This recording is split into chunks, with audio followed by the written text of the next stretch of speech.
everybody, to the Shakespearean Shrew. This is a Decorum Be Damned podcast into all things Shakespeare. I am your Shakespearean Shrew, Karen Feiner, and I am so very, very excited because today we're going to be talking about basically like all the things. We have like an amalgamation of fun and shenanigans to talk about. I like the idea of fun and shenanigans. That's always a fun thing for me.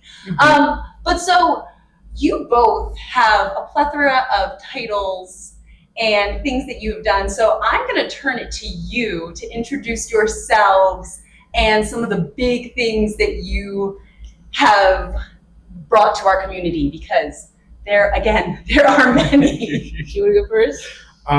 Yeah, my list is a lot shorter. No. Hi. I am Paxton Kliewer. I am an actor from Bethany, Oklahoma. I have been featured in a lot of productions here at Oklahoma City Shakespeare in the last few years. My favorites were Banquo and Oberon. And yeah, I'm back in Oklahoma City right now with my wonderful partner, Alleese. I am co-directing the Young Company Theater Camp here at Oklahoma Shakespeare. And I'm also performing in Love is Labor's Lost as King Ferdinand. And it's actually, we talked about this last time, it's my favorite Shakespeare play. And it is kind of a dream come true to be back in Oklahoma City and working on this really, really funny play. It's good to be the king. It's good to be the king. It's good to be the king again. It's really cool. So yes. Magical to be back in Oklahoma. My name is Alleese. It really is kind of like the stars aligned for us to be here. Mm-hmm. Right now, I am working on a show called Grœnland and co-directing the Young Company Theater Camp. I am a co-founder of Co-Arts, a lot of co's in that because you can't do anything alone, not in the theater world. Wow, I love that right off the bat. Your knowledge starts immediately. Co-Arts is a new play development company based in Norman that is an incubation space for new plays and also new work, so sometimes things slightly outside of the theater world. Yeah. And I'm a dramaturg and actor and sometimes a director. And right now you're working on a production called Grœnland, right? Yes, yeah. I'm working on a production called Grœnland. I'm producing it. It is a new play by Chip Keebaugh, who is a climate activist and theater maker, and it's about a medieval colony in 1406 through 1410 collapsing in Greenland because they were unable to adapt. The last three records, which is like my favorite piece of juicy history, the last three records that exist were a witch burning, a suicide, and a wedding. So those are the last three things that we know happened on the island, and you can kind of see how it's rife with dramatic material. So I'm very excited for that. So it's almost like historical fiction on the stage. Literally, exactly. Yeah. So take out the almost like. It's historical fiction on stage. Love it. So you all have just finished with the younger crew for OSP's summer camp. Mm-hmm. And now you're getting ready for the teen summer camp section. So how did the younger crew do? I saw some of the pictures and the videos and it looked really fun. Mm-hmm. So we just finished our middle school camp, middle school section, and we had 6 campers, and they were kind of phenomenal. Like, they really took to the work really, really well. And the thing that really surprised me was they came from all different levels of stage experience, and they all excellently rose to the occasion. And I was just like so endlessly impressed by like just a young person's ability to not be daunted by something that like we view as like so Shakespeare, it's like it's big and it's, you know, old, and there's like a right and wrong way to do it. And something, do you want to tell What was the first thing that you had like the kids say like over and over again when we first started? I made them say Shakespeare is easy. We like brought out To Be or Not to Be. We're about to start reading through it, and it was the first script analysis sort of. It was literally maybe the first workshop that we taught. I think so. So it's Monday morning.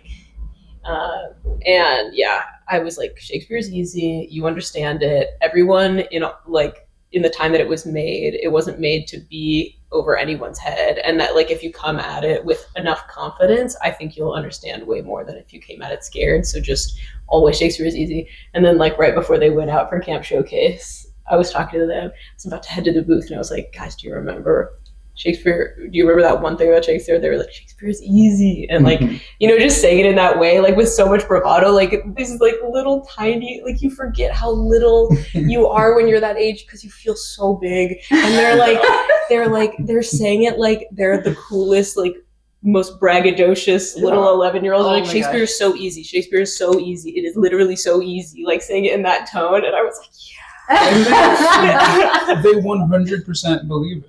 And it's like something that, I just think about the way that Shakespeare was introduced to me, which was like reading it like from a textbook when you're a freshman in high school. Yes. And, you're reading it and like no one really understands it and like no one really gets it.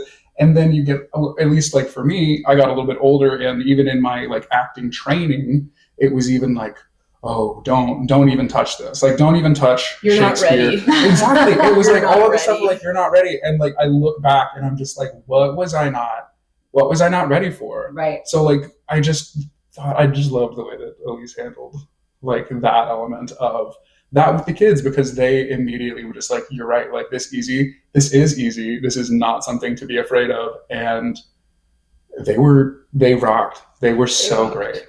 Do you think part of it is because they were middle school and so they hadn't had read Romeo and Juliet or Midsummer and, decipher it? Yeah. And they also hadn't been told this is something that you're not ready for. Like no one had ever like come to them and like put these plays up on this huge pedestal of like something that is beyond your reach or beyond your comprehension. Because if you just like sit down and like look at the words and do a little bit of research into what they mean, with all of the tools that are at your disposal now, anybody could understand what these plays are about, and so anyone can perform them, right? Yes. Yeah, and they're just like coming with less baggage, and like also when they were just speaking the text without even understanding it and just saying the words out, it did a lot of the work for them off the bat. And when they weren't putting so much pressure, I guess, on it, it just and you could start to hear them emphasize the right words and stuff. I'm like, maybe they don't know what that word means. Like maybe they don't know what the definition of contumely is, but like in context, they're saying it in a way that makes sense. So I have to assume on some level that they do understand. I know. Yeah, absolutely. Yeah. I got to peek through the curtain pretty much literally during one of your classes. I saw you. It was like one of the first, it must have been on Tuesday. It was, because I had an interview. We had like handed out their scenes to them and like told them what all their characters were. So that might have been like the very first like up on stage moment. They were doing the mechanicals. It was. Oh yeah! And I was. Oh my god! It was so cute. But like, it was perfect. The mechanicals for a bunch of middle schoolers is kind of perfect. Yeah, we found that a lot because it's like, it was something that I think again it was something that Alleese said when we were working on it was like. Two of the main obstacles that this group is facing are like the talent that they have and the resources that they have. And that like those are like the exact things that would be a hindrance to a troop of 11 to 13-year-olds that are trying to perform Pyramus in this movie. So it just like really like the entire thing works like, okay, well, cool. How would we do blood? What would an 11-year-old think? Okay, we need a bunch of ketchup. It was, you're right. It's perfect. It was perfect. And then it was there was the wall scene, and you were like, okay, I have a note, Alleese and Leo. Like, I have a note. When you talk about the chink, that you can put that up there, and he's just like, throwing it out there, and it was really interesting to see, like what you've talked about, how comfortable they were already starting to get, and I think that was day one. That was the first day they had their scenes. That I'm saying, like that day that you peeked in, that was like maybe the second time that they had read through that scene together. That's pretty awesome. Yeah. They were so great. I mean, I don't want to undersell these kids and say, you know what I mean? Like, these were some amazing kids. Yeah. I wonder also if the kind of kid who would sign up for a Shakespeare camp is the kind of kid that would be like, a bit of a nerd about it, like wanting to like sink their teeth into it in a way, because it is true. OSP hasn't ever had a middle school camp before. They usually start at high school, but I do think that middle school is the right time to introduce them because of all the things that we've already talked about. Yeah. So before there's a stigma attached. Yeah, and before you get to the period of school where teachers just drop a textbook in front of you and tell you to read it, you know what I mean? Like, by the time that you're at that point, it's like, well, if you haven't already been explained, if it hasn't already really been explained to you that this is supposed to be fun, then your first introduction is the textbook. It's like, how can you make that connection? Anyway, so I think middle school is the right time, but I still think that that it might choose for the kind of kid who wouldn't be intimidated by it or who would be interested in it. It definitely also chooses for kids who love theater and love to be on stage, and that was really fun too. And like cracking open those like super confident characters, and the mechanicals are like the perfect ones to just be silly, goofy, and big with. And it's at least you just said something that could like reminded me of something that when I was younger, the most annoying part of like just cracking open Shakespeare like from a textbook like that was when you're in like a high school English class and your English teacher tells you like every one of these lines is a joke essentially, but it's like a sex joke that like your high school English teacher can't really in good conscience like explain the joke to you. It's like, I remember being a kid and just being like, everyone keeps telling me this is like full of jokes, and like I don't get a single one of these jokes. Like, how is this funny? I was choosing scenes for the middle school camp, and I was like, well, this is not gonna work. I was pretty picky and choosy. I was like, this is too far, because I could like maybe it would go over their head, but I don't want to be playing that game, because I would just rather be able to explain to them what's going on. So I was just like very picky and choosy about what scenes we actually did. To make sure that all of the jokes were still funny, but not like having some subtextual meaning that I would have to be like, I need to call your mom. I don't know that you can talk about this. Yeah. Oh gosh, and that's a great point. That's a tough workaround to kind of to figure out and to deal with. Yeah, that is true. I mean, the Romeo and Juliet balcony scene I think is a good example of something that like we were able to cut into a really, and it's funny when you start cutting things, you're like, oh, you can get so much across with just a couple of these little pieces and make it really digestible, and also take out some of the flowery metaphors that in some ways could get in the way of understanding. So I think that was one scene where I was like, okay, this scene I can totally just like cut, and there's being so earnest in that scene that there isn't really a lot of that. And those sort of body humor moments that happened a lot in Shakespeare and happened in Romeo, but in the balcony scene specifically, I was like, oh, this rocks for middle schoolers. And it brought forth like such an earnest performance, like from those two young actors, like in that moment, like behind a little inside baseball, like I was behind the curtain because I had to play the nurse for that Romeo and Juliet scene, so I'm behind the curtain waiting for her. Her to get to a certain point so I can be like, madam. And I could just hear the words of what they were saying, but it's like I think like some of those cuts really helped hone in on some of that earnestness and some of that. I don't know. It just really was beautiful. I loved that scene so much. I love that scene too. These are kids. I miss them so much. It's kind of crazy how quickly you bond and almost adopt your kids. And I mean, mine are mostly college students, but Sophia's still mine. But yeah, like you have these students, and you get so attached to them because their success is your success, and everything that they do, it's not that you're taking credit for it, but you're just so damn proud. Literally. Yeah, it was really fast. I was like, well, I was substitute teaching for a while, and the ability to make like genuine trust happen in such a short period of time when you're in that position is, the cards are kind of stacked against you.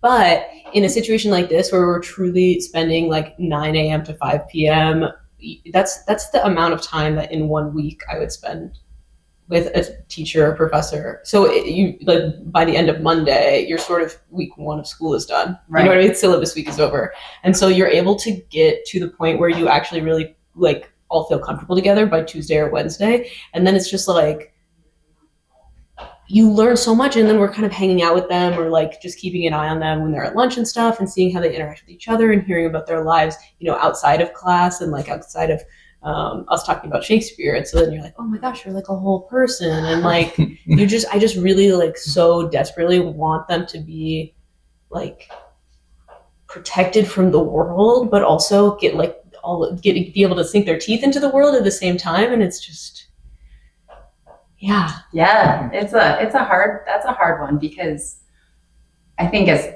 actors, better than pretty much anyone that failure is not a possibility, it's a certainty. There are going to be moments of failure. It's just how the job goes. But there's also that desire to protect people from it. Yeah, absolutely.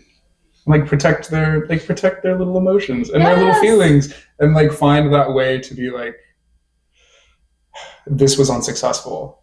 Like this was unsuccessful, and like how do you build from that without like saying like this was like a failure, you know what I mean? Yeah. And it is so hard to like, and it gives you an appreciation for like every teacher and like every coach or like acting director that has like worked with you before, to be like, wow, like they had it, because I remember this moment where like I failed really hard and I felt it and I knew that they knew it, but like they brought me out of it in a way that was like uplifting and like made me feel like even though I failed that time, I wasn't gonna fail every time. Right.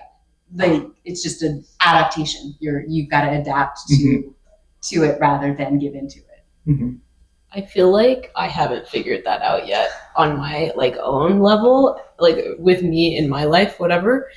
And I don't honestly know how to do it with the middle schoolers, but I would watch them like make a mistake, whatever, fail, but little or big, whatever. And every time, like you can see like they're physically in pain, like like they really seem upset, and like it immediately is like mad at myself. And I don't know how to get them out of that like pattern of every time that they accidentally drop a line or whatever, that the first reaction is, I'm mad at myself. And then it's, can you help me or whatever? Like, how can we skip this, like taking it in and just be, can you help me? And I genuinely, like on a personal level, when I'm on stage, if I forget a line, you know what I mean? How do I stop doing the thing where I'm like, and then call for line instead of just like skipping to the line without any of the shame and stuff that just gets in the way of doing the work? Well, and it's interesting because I listened to your podcast on Oklahoma on Stage with Tim Jolly, and you very openly and freely talked about the anxiety part of it, which I loved because, it's such a real part of it. And as somebody who literally has generalized anxiety disorder, that, kicking yourself when you're down and that cycling and having to pull yourself out of it is a very real thing. Yeah. And so, I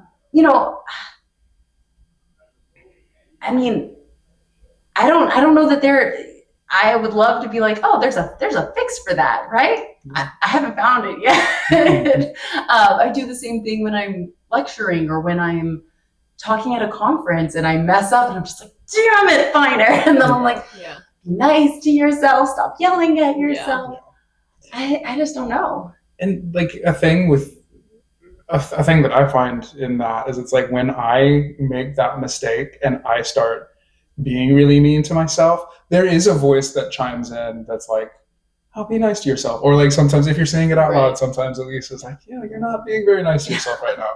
And like sometimes my response, which I know is not good, is like, well, I'm me. Like I get to talk to me like this.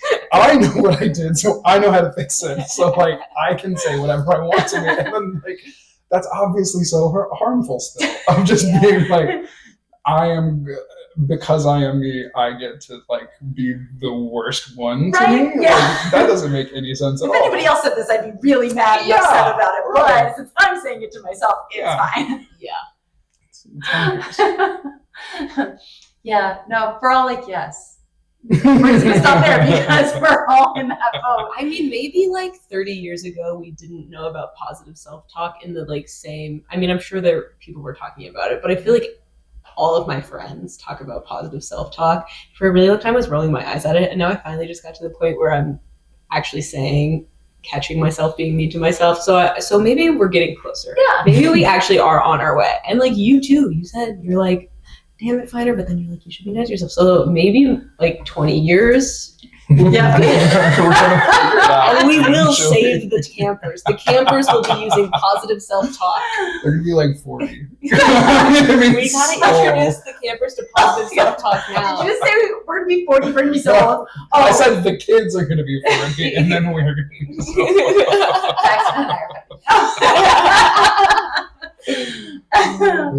Oh my gosh. So another thing I noticed to get us on a slightly different trajectory is with the Pyramus Thisbe scene, you had a boy playing Thisbe. We did not have a boy playing Thisbe. Oh, am I wrong? Oh, I am totally wrong. It's supposed to be a boy playing Thisbe, but we had a girl play Thisbe. Oh, my brain is just correct. No. All right, we'll scratch that because I'm gonna edit that out. We'll just get rid of that one. But because I wanted to talk about, because again, I listened to your lovely podcast and you talked about how you were 6, you played like an owl and a key, and it made me giggle because I was thinking about a lot of things that people are worried about with acting, where it's like, well, if you're playing, somebody that you're not, are you going to lose sense of who you are and your identity? And, if, God forbid you play you identify as male and you play a female, is that going to somehow taint your masculinity and I hear that stuff more often than I would like. Yeah. But how do you deal with some of those concerns? I know I'm sure that the parents signing their kids up for camp aren't really concerned that their kid's going to become an owl when they play an owl. Yeah. Like, one of the first opportunities that I got to act like in front of like a large group of people that wasn't like at the school I was going to at that point was at the Short Play Festival at University of Central Oklahoma. It would have been like 2013 or 2012. And me and my partner, we got to do like several scenes from the play Greater Tuna. And it's kind of famously, there's 2 actors, usually they are both men, and they play all of the different characters of like this small town in Texas. And I remember like I turned around at this one part, one of the characters, my character, he puts on a dress. So he turns around and like pulls a dress out of the bag and just like shimmies into the dress. His back is completely to the audience. And I haven't said a single line yet. And people are already like giggling in the audience. And I was like, I haven't even haven't even done the bit yet. Like, what's funny about this? Like, the joke hasn't even come yet. Why is it funny that I'm wearing a dress? Is that what's funny about this? Hilarious. It's because the thing was, like, I said funny jokes. Like, I said funny jokes once I turned around, but no one, like, caught that. Like, everyone was still laughing so hard at the fact that this 16-year-old boy, however old it was wearing a dress that it wasn't, like, just, like, the actual content of it was lost. So, like, that has also been, like, I don't know, a frustration for me in my theater experience. And I don't performing gender is so complicated and strange. And I'm thinking about in my life, I don't know, I dressed up as Hagrid when I was in 5th grade. And I was so amused by the big belly and the beard. And then I remember when I was 16 and I went to the Powder Puff game and all the boys who were cheerleaders had like blown up balloons to be breasts, and there were girls on the field playing flag football trying as hard as they could to understand football, but the boys who were pretending to be cheerleaders were like gawking at it in a way that people loved and celebrated. And it was like very strange to me. And you know, I don't know. I played viola when I was in high school. So this is a character that's a man dressed as a woman. Or sorry. This is a man playing viola, right? In the context of Shakespeare's time, this is a man playing viola who is then dressing as a young man Cesario. And then me as whatever, a 17-year-old am playing viola dressed as a young man Cesario. And this was, you know, in 2018, before anybody was thinking about, you know, protecting the children from the dangers of cross-dressing. You know, while I was playing Cesario, there was 7 boys practicing their cheerleading routine with balloons blown up at Tomball Memorial High School.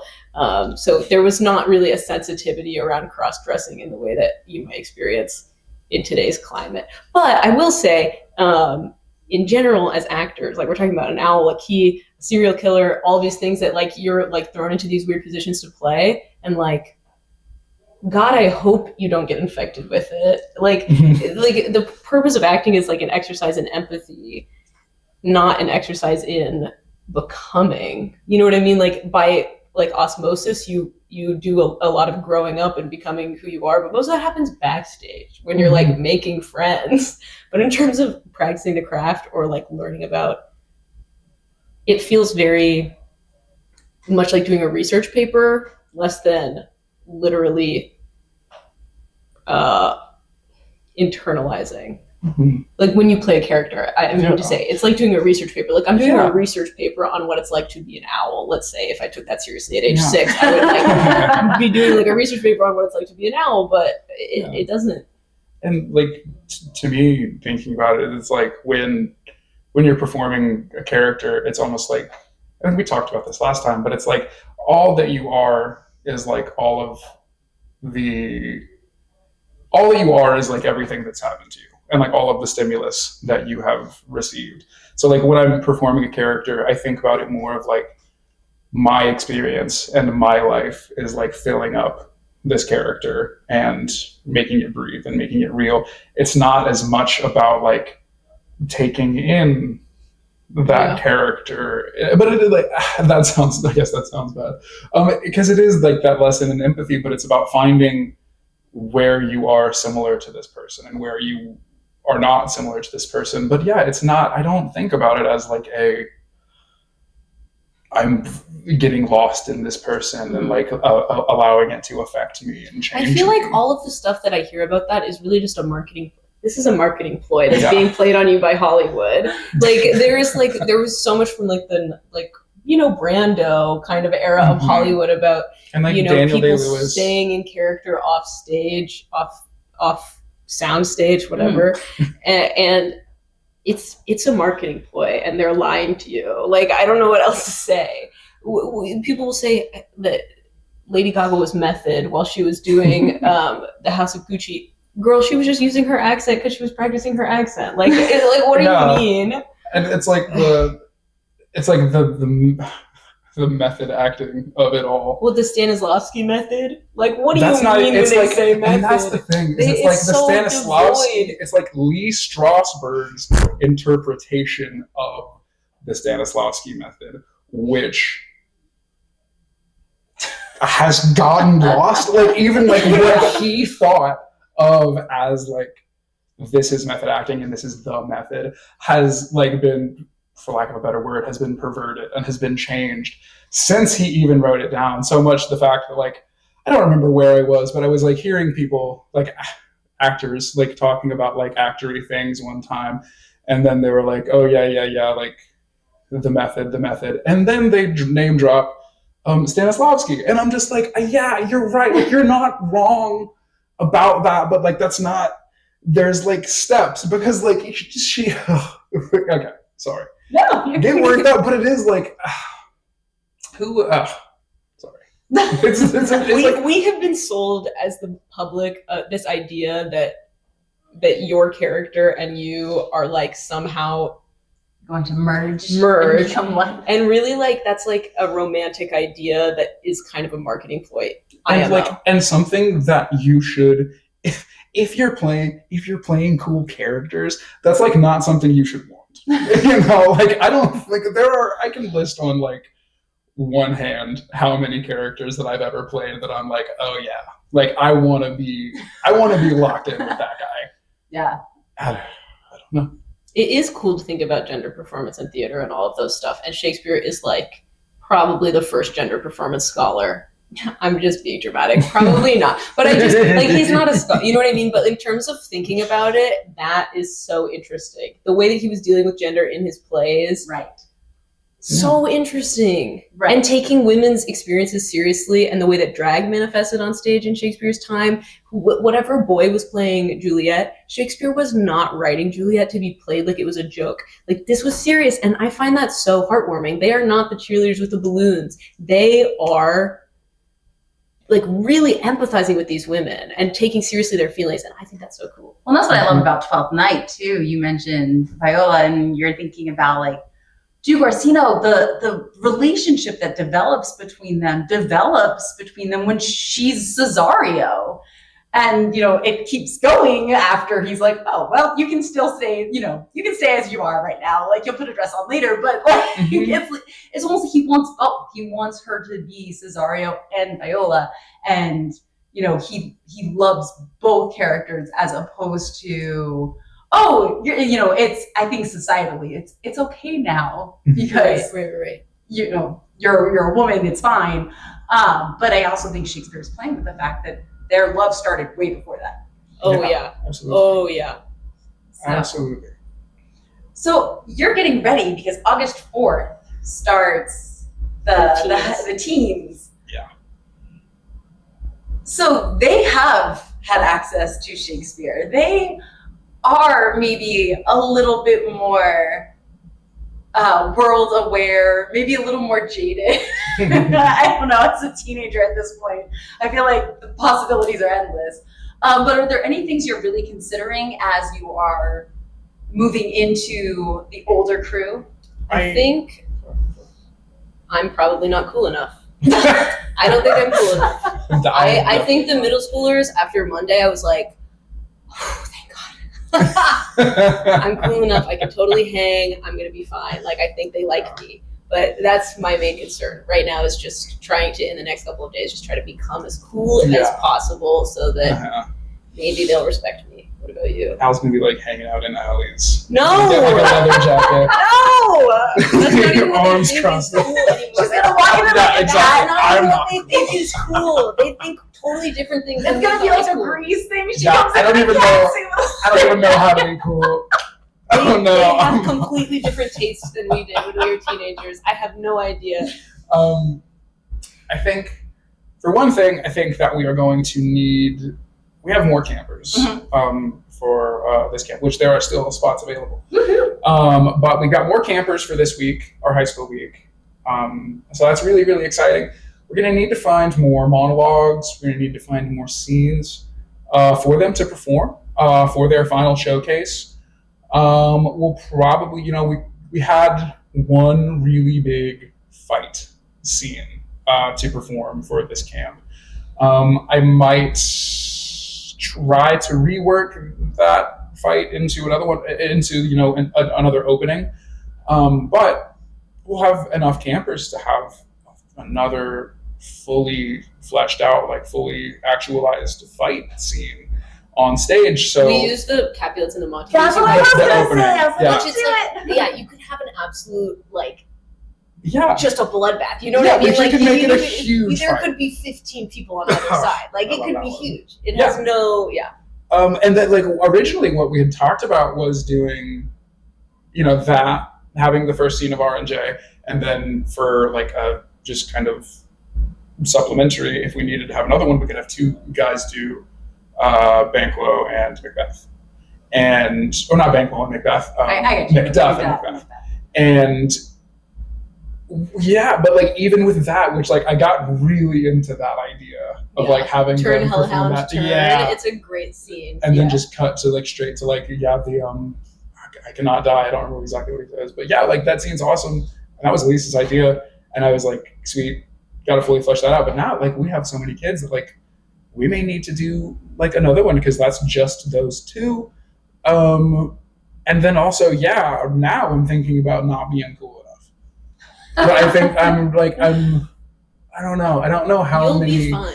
I don't know how I'm not worried about you. I'm cool in like a uncle kind of way. They I feel did like call us now- Unk. That's like a meme. Oh, the young kids They are were kind of talking cool. to us about how their parents are millennials, which is insane. And then they were like talking about how they thought millennials were uncool, but that they thought Gen Z was cool, What's and that- even? What is and that Gen we Z? were Unk, which means that you're like the cool uncle. So we are Unk to them. God. Yeah, To the middle schoolers, to the high schoolers, who knows? yeah. Who knows what they're gonna say? I don't know. But I do think that you're right about the high schoolers having some more preconceived notions, perhaps. I think Shakespeare is easy is still going to have to be a mantra. I Yeah. do think that my like feeling about not being cool enough is actually maybe with the middle schoolers there isn't some walls up against play. Mm-hmm. You know what I mean? Which is so important. We have to get to the point where we can play and goof off, and not in an unproductive way, but in a genuinely super duper duper productive way to play while we're working this Right. material. And like it's cringy. It is inherently cringy, and when you're 15, you have maybe more walls up against being cringy. But I actually think the most cringy thing at all is to not try. Yeah. Well, That's- I think that's an argument we're gonna have to make to them. That like it's actually like the coolest thing you can do in this situation is to play, and that's the only way we're ever gonna get to a place that's good. And like not putting yourself out there, or like it's like an amount of bravery that you have to do that. Like that is what's gonna have to Yeah. pass for cool in Shakespeare camp is Yeah. like genuinely trying and caring and being brave. Yeah. So hopefully I can sell that idea. When I was younger, when I was in high school, we did student council, which like you go to like 4 or 5 conferences a year, and like you're always put into like a random group with 5 to 10 strangers, and that was like a really really big thing that like my student council teacher, shout out, Ms. Jensen, she would say, drop your cool. And that was like a big thing, like just like in this Student Council Association of Oklahoma, which is funny, that's the thing. But it was just like dropping your cool and like coming in and being like, what we are doing, so many of these things, we're going to play silly games and we're going to say silly words on stage. And like so much of that could be embarrassing. But you're exactly right. Like what is more embarrassing is thinking that you're too cool to do it and to be involved, and so like what you end up doing is getting on stage and giving like a half-cocked version of it that's like, well dude, like now I know you're embarrassed and you did a bad job. So, like, it's this Double whammy. double whammy. You suck. You don't No, suck. you don't. You don't suck. But it's exactly like that. It's like it's the worst thing that you can do in a situation like that is not try. Like it's cool. It's cool to care about things, and it's cool to put yourself out there. And like the younger that you can realize that, like when you are in like their super young and vulnerable situation, like I I think that sets you up really, really well for success as an adult. Well, it's hard to break the self-conscious Absolutely. shell, especially as a teenager, because Absolutely. people are judgy and sucky, and so, you know, especially in high school. Mhm. Ugh. So yeah, it'll, you know, but I think again, like, you both are so much fun that you'll be able to crack those shells. Like, I had a teacher once who gave us the most embarrassing words she could think of, and then made us like sing them. And I was like, diarrhea! Oh, wow. That's really funny. That would work. It's like, yeah, if it's Wednesday and we haven't cracked the shells Like, yet, you're we're just- gonna make them do it. It's like you can't, like, if you try to hold back, like it just puts you in lame land. You've got to just go. You for have to it. full send. Yes. Go big. Yeah. Yeah. And again, you know, the thing about, you guys are teaching them part of what it means to be human. Like, that's what's so crazy about the stage and about theater, and why it's so different from film or TV, is because it's much more real, which means it feels much more vulnerable, I think, for audience and actor. Yeah. It's happening in real time. It's like, yeah, actually, as you're saying all of these words, there are actually people sitting 15 feet away from you. Yeah. Like, you can see someone's eyes, you know, as you're having the worst day of your life, or pretending to have the worst day of your life. You know? Depending. Sometimes it's a great day. Sometimes it's awesome. And I mean, sometimes, like, I used to feed off of the reactions. Like, that to Absolutely. me, if I could, like, I looked out and somebody was like, and you're just like, yes, like, even as a teacher, like, when you have a student who's the nodder and the engaged one, you're like, I like you. Yeah. Yeah. Because then there's the glazed over ones where you're just like, I'm not doing anything right now for those people. Like, it's just talking to a wall. Oh. Yeah, that's such a funny thing. Like, I remember being in gen eds and being like a theater kid and being like very that way, and looking around and being so I was like, why isn't everybody embarrassed that they're not more engaged? Like, I come from a world where everybody is like, that's interesting. Yeah. You know what I mean? A world where you couldn't pay people to stop talking sometimes. I feel like Alleese and I are like the Hermione Grangers. Like, I was listening to you and I was like, oh, we are definitely the Hermione Grangers of this crew, where we're like, yeah, okay. Like, Yay! I want to play. I wanna do volunteer as it. tribute. Yeah. So what is so important about teaching these kids and having, because, you know, there's all kinds of different camps. There's swim camps and horseback riding camps and soccer camp and whatever other kind of camp. Why theater camp? I think the two biggest things that we can give are increased literacy, which is huge and important and so key, and that we can also give confidence in a way that is like very social. Like, you were talking about what it means to actually perform in front of other people. They're performing constantly in front of their peers, you know, as the days are ticking on. And then at the end, this like showcase where their parents come and they're confronting in actually a very safe environment, in a safe space, and a genuinely scary thing, especially when we were just with 11, 12, 13-year-olds. That is a very scary thing. And if we can sort of create an environment where it feels like there are stakes, but they're actually not any consequences or anything for making mistakes, that they can overcome a lot of that stuff and feel what it feels like to be afraid to go on stage, feel what it feels like to have the possibility, but really there's like a huge safety net under them. Yeah, I think that is really, really important. And social confidence is ability to even just speak at full volume in a room full of your peers, and the baton passing that has to happen in a theater camp. Whereas I think you can kind of go through most of school, and if you want to be loud or you want to be quiet or you want to be somewhere in the middle, nobody's going to pass that baton to you and say, like, it's your time to talk in front of everybody. But when you come to theater camp, the baton is going to be passed to everybody in the room. There is no, you know, version of existence that doesn't include talking out loud in front of people. Yeah. And that's like so important to learn and genuinely difficult when you're 11, 12, 13, especially like we're doing such silly games that feel so silly and are silly, and like, but it's so important to be silly and to be able to be silly in front of people.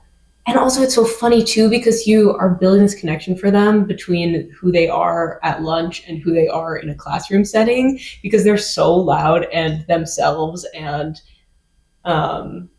happy and fun at lunch. And then when they come back to workshop mode and they're maybe a little bit less alive, I'm like, how can we, it's like theater is the thing that can do that, can show you that this thing that's rooted in understanding other people and literacy and heady concepts, actually you're supposed to have the same energy that you have at lunch when you're working with it. Like that, I want them to feel that in classes, in our class and like in the rest of the classes that they have in their, career. Yeah, mine too. Yeah. Like, I think Al really, really hit that on the head. And I think and have thought for a really long time that I am really happy that like I went the course that I did in my life. And I'm really, really happy that I am an actor and I love doing this. But if I hadn't, like if I had, chosen a different path, I know that just like all the other things that like shaped who I was when I was younger, like playing sports and, doing whatever, that time on stage that I had when I was young would have really influenced me. And like, I will always remember like the first time, because it was in that Greater Tuna show, like the first time like I made like a room full of people that I had never met before laugh really hard. And it was like, oh, I can do that. Like I can do that. Like I can give people that reaction. And if I can do that, then I can do so many other things that I probably wouldn't have thought that I was capable of doing, right? And it's just, setting people up for an opportunity to show themselves that they can do something that they didn't think they could do. And I just think that that's really, really important, and that's really important to get when you're a kid. And Absolutely. It's huge to have those opportunities early on. Yeah. I mean, and I think what you talked about with like literacy and understanding your potential is so huge, especially in Oklahoma. Thanks, Ryan Walters. You don't know what this means. We've been talking about this before. But it is so important. And I guess my other question is, can theater fix society? I think that being in the audience is much less productive at fixing society than being part of the show. When I think about the kinds of experience that you have when you're either on stage or backstage in terms of teamwork and having a third thing that you're all caring about together, it gives you something really important in common. And then when you're done, you have, in a really short period of time, built a really meaningful connection with a lot of people. And that is really important. Did you know that Oklahoma in like the 1980s had so many community theaters, and there was Community Theater Week, and the governor was like so obsessed with community theater at some point in the 1980s. I was the librarian at OU, so I had all these archives that I would like read through and newspaper clippings and stuff. So anyway, I like discovered this, and oh, bing bong. Sorry, Sophia. Should I just stop for a second? Yeah, we can just stop. All right, Okay. it's a scam call. Okay, no worries. Scam call. Damn it. Anyway, in the 1980s, Oklahoma was a huge place for community theater. There was a lot of community theater happening, and the governor made a statewide community theater week. And I just found a newspaper clipping about it. And when I think about what it might have been like, Oklahoma as this haven for community theater and the kinds of community that doing theater, not necessarily going to see theater, I sometimes wonder about the kind of soft power that theater might have to change opinions, and all of those things I think takes a lot of time. But community building and knowing your neighbor and knowing what's going on and having a place that isn't a coffee shop or a bar, like being able to come to the theater to, you know, rehearse or whatever, and care about something with other people. I think that is a thing that would fix a lot of our problems. But also I'm like, would be happy if people did that with, like, I don't know, painting. That would also be okay. But theater is uniquely highly social, and the teamwork part of it is indivisible. I was talking about at the beginning, it's like, you actually cannot do this one alone. Like, you can paint alone, you can water ski alone, and you can, like, go through school alone, and you can manage to do a lot of things in life alone, but this one is impossible. Yeah. I mean, even a one-person show isn't really a one-person show. Yeah. And, you know, we just watched the movie Eddington, and we were leaving the theater, and we were driving home, and we were talking about catharsis in art.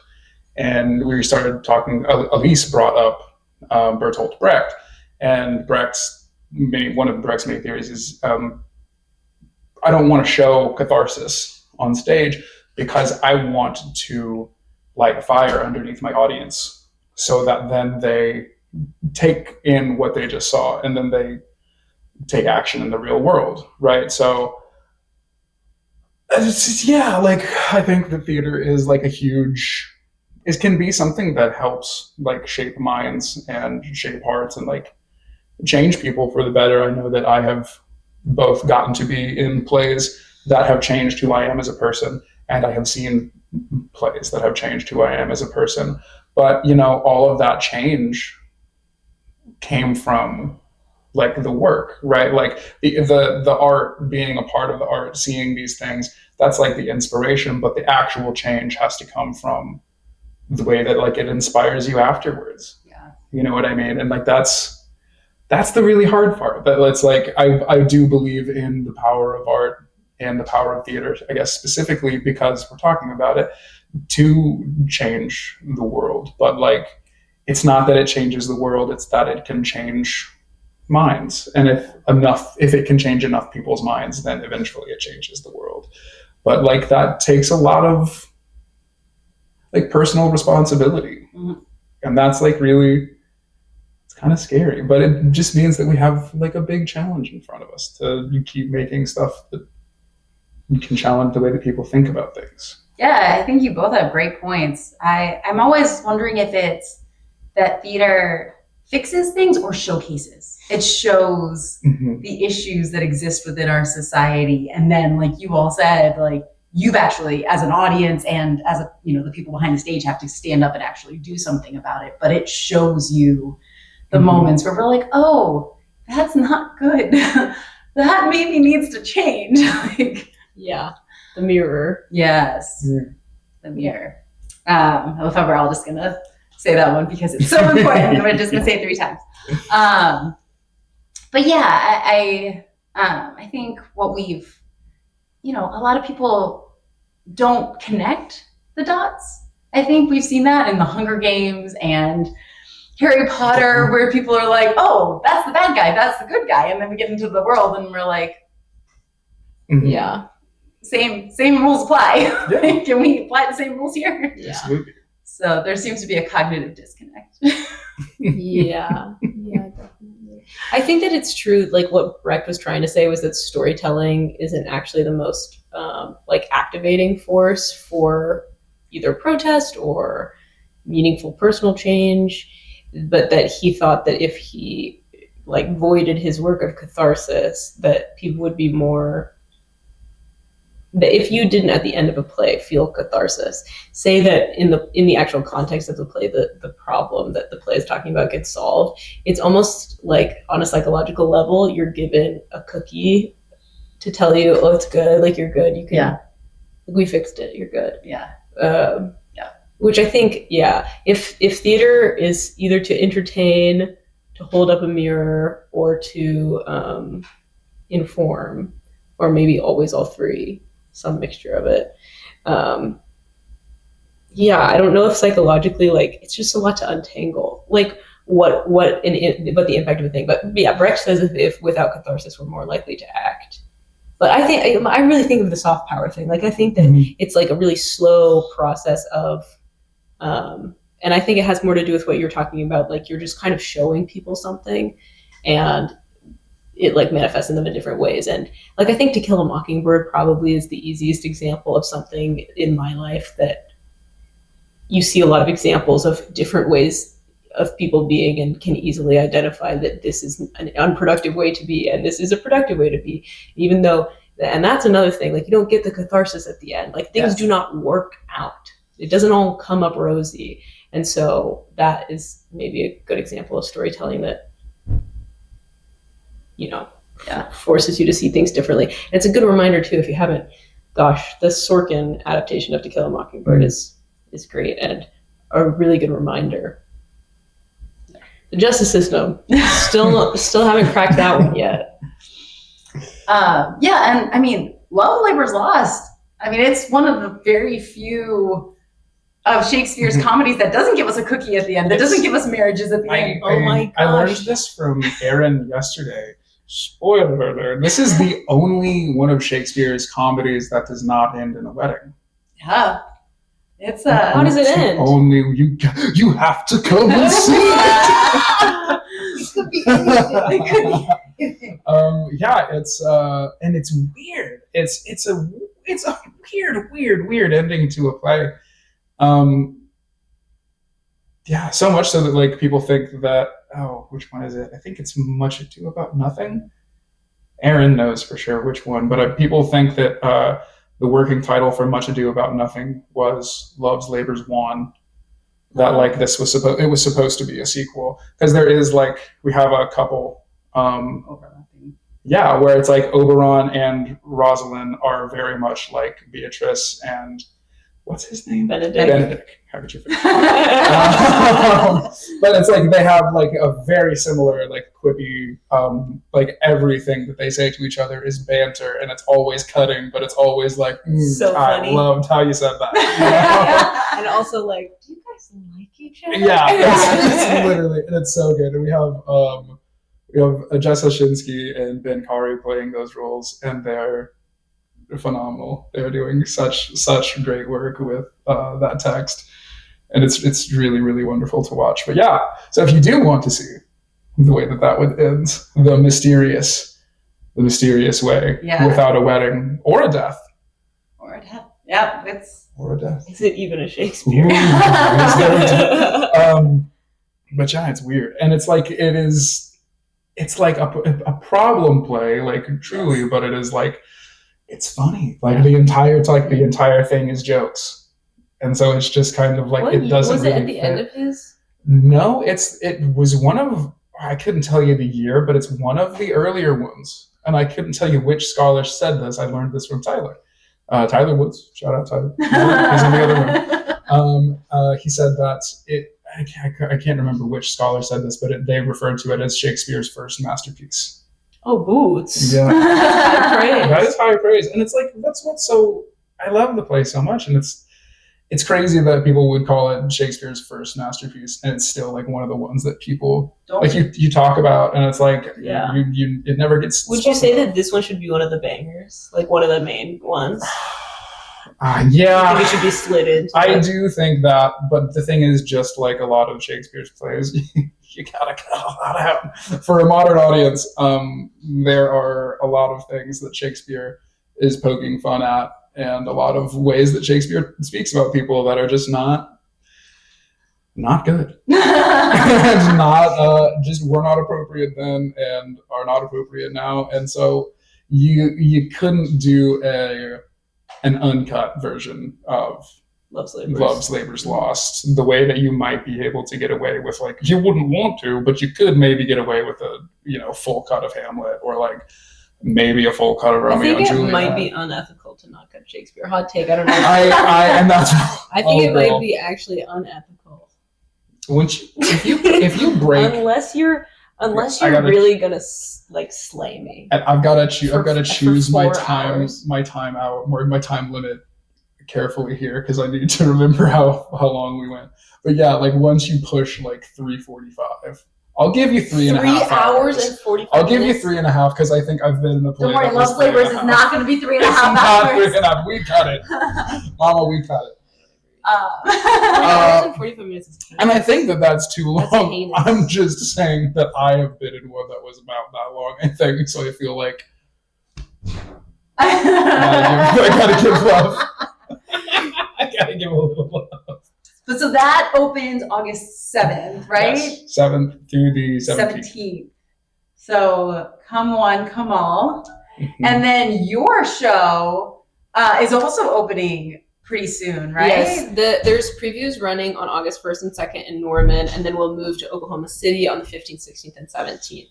So we'll have our preview run, which will be at the Resonator in a slightly smaller space, and then our big opening at the beautiful Teata Theater in Oklahoma Contemporary Arts Center, which is personally my favorite space in the city. It's Nice. the right size, I think.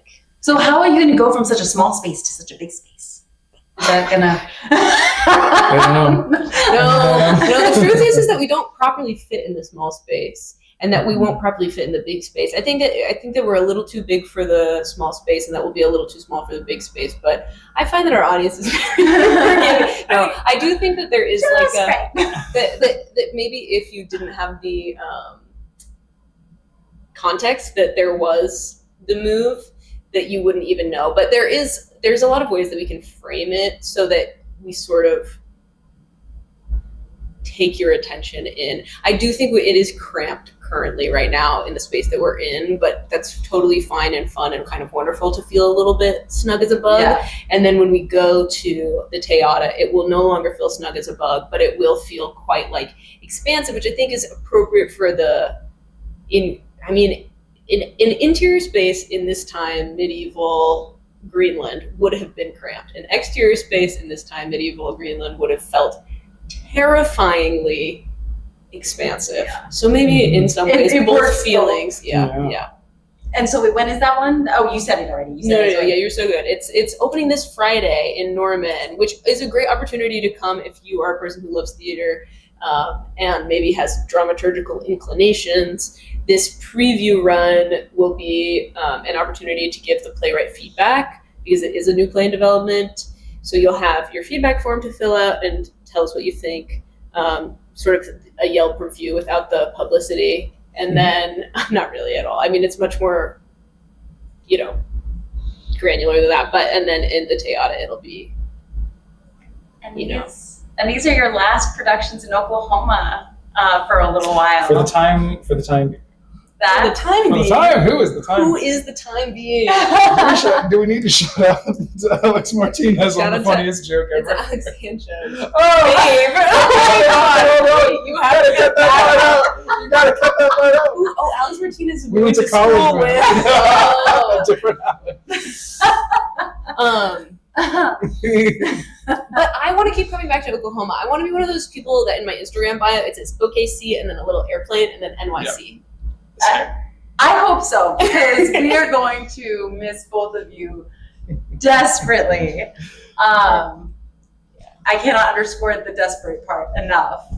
But you're going to New York. Uh-huh. So, I mean, how are you guys feeling about the move? Because that's a big move.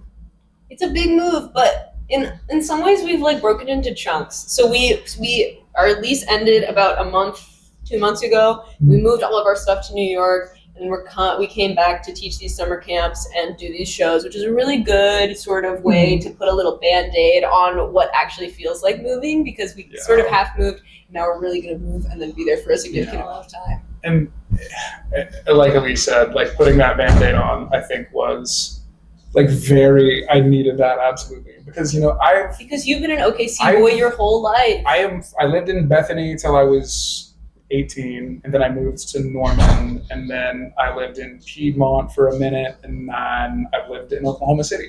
So I've lived in central Oklahoma forever, like not forever, for 28 years. And it's just like, it is home. Yeah. Like, this is the place that I've always been. It's the place I love. And like it's hard to go away, but it's like you feel a certain point where you want to see more, and you want to experience the world, and you want to grow your career, not necessarily in a way that it couldn't grow here, but you want more opportunity, and you want more things that can happen. And unfortunately, that's just kind of the state of it right now. You have to get out of Oklahoma. But having that, like the whole time that we were in New York for that month, it was never like, oh my goodness, I miss home, like whatever. The freaking Thunder won their first championship ever, dude. And I was gone. I had to, quick aside really quick, I was leaving a bar in New York City wearing all of my Thunder stuff. And, it was game 1 and we had just lost. And there's this guy who is like a Knicks fan, not even a Pacers fan, just doesn't even care about like what's happening. He's just there. Everyone in the bar is like all Thunder fans. Yeah. That's why we went there. And he's like, boo-hoo, you guys suck. And I just kind of get into it with this guy. And he was like, you're just mad, bro. You just became a Thunder fan yesterday. And it enraged me. I didn't like at that point. I just looked at him and was like, I am OG okay. And then we walked out, and I moved here a week ago. I moved here 1 week ago. I was living in Oklahoma City when the Thunder went there. I have the first T-shirt they made. Do not play with me right now, dude. And that's how he got into his first New York fight. Yeah, that was it. Yeah, and that was it. No, but so all that to say is that having this trip back and getting to be here again. The whole time that I was gone in New York, it was just like, well, I'm going to be back soon. And I'm going to have that little time. And so I didn't have to actually say goodbye to anything or goodbye to anyone because I was like, I'll be back in a month. This time was a little bit harder. And this time is going to be different and more difficult. But I think the same concept applies. I'm still going to come back. Oklahoma City, you cannot erase the history of 28 years, so no matter what I do, I still will have lived the first 28 years of my life in Oklahoma City, and it will still always be home. Even when I've lived in Brooklyn for 29 years, I'll still think about Oklahoma City as home because it is. But it's wonderful, and we do love it there. It's also really it's so much like OKC, but just everything is squished together and nobody's in their cars. Yeah, so squished. Yeah, but it's actually not that squished. I would say that living where we live in Brooklyn, a lot of people have cars, a lot of people, and it doesn't feel cramped. We happen to have a conveniently, luckily, not small apartment, which is nice. Nice. Yeah. Shockingly, luckily, Yeah, that's awesome. At least for what we were worried would happen. You know what I mean? Yeah. It's certainly smaller than. But anyway, it's not so different. No, and people talk a lot about everyone in Oklahoma is really nice. When you go, everyone in New York is really nice. Everyone in New York is so nice. They just there's Minus the guy in the bar. Minus that guy. That guy, but it was kind of funny though. It was. And it's also funny in the context in my head. I've cast him as a Knicks fan that's mad that he didn't make it to the finals. You know what I mean? I get why he's mad. I have tried to unpack this several times, to get over why I was so annoyed with that guy in the moment. And I have been I'd probably be the same.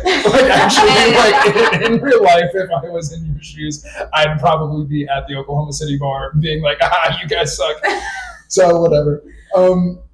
I forgot what I was going to say. What were we talking about? Just that it's not so different. Oh yeah.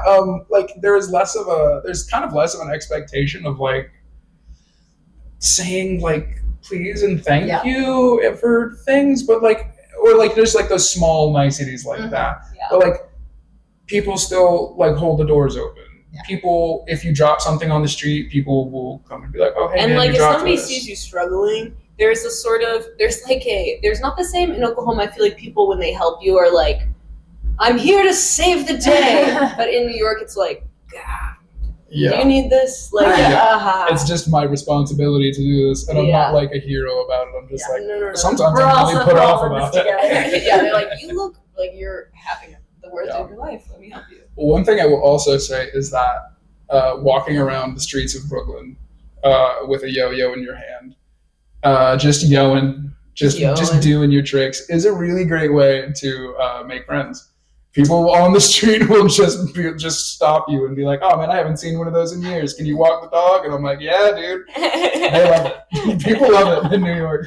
And this is how you make friends. Notes, people, take notes. Yo-yo.